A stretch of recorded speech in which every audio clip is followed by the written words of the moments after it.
आशिष शेलार मलंगगडावर मच्छिंद्रनाथाच्या दर्शनाला. अंबरनाथ तालुक्यातील मलंगगडावर घेतलं समाधीचं दर्शन. यावेळी भाजपचे कार्यकर्ते मोठ्या संख्येने उपस्थित.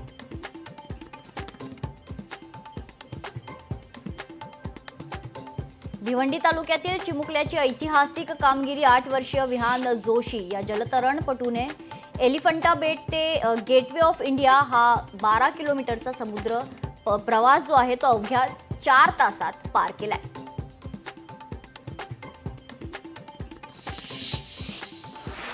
पंतप्रधान नरेंद्र मोदी श्रीलंका दौऱ्यावर. पंतप्रधान मोदींना श्रीलंका मित्र विभूषण पुरस्काराने सन्मानित.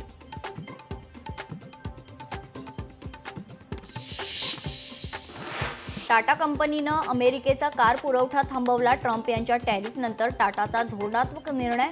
तर लँड रोव्हर जॅग्वारच्या कार एक्सपोर्ट खरं तर थांबवण्याचा निर्णय घेण्यात आलेला आहे.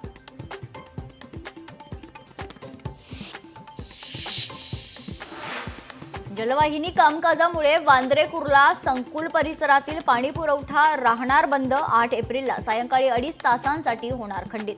पुढील 4 ते 5 दिवस पाणी उकळून प्यावे, प्रशासनाचं आवाहन.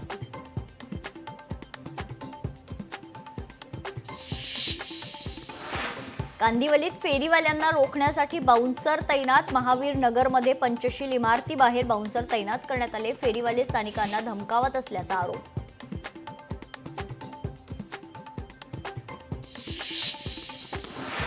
बीडच्या अर्धामसला गावातील मशिदीमध्ये स्फोट करणाऱ्या आरोपींवर अखेर UAPA अंतर्गत कारवाई. विजय गव्हाणे आणि श्रीराम सागडे या 2 आरोपींवर करण्यात आली कारवाई.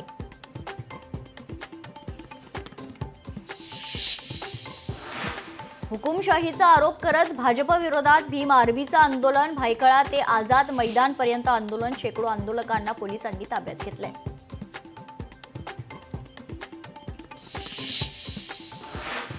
नाशकात अवैध सावकारी प्रकरणी मोठी कारवाई. 13 जणांच्या चौकशीत 8 जणांकडे अवैध सावकारीचे सापडले पुरावे. या प्रकरणात पोलिसांकडून 8 जणांवर गुन्हा दाखल करण्यात आलाय.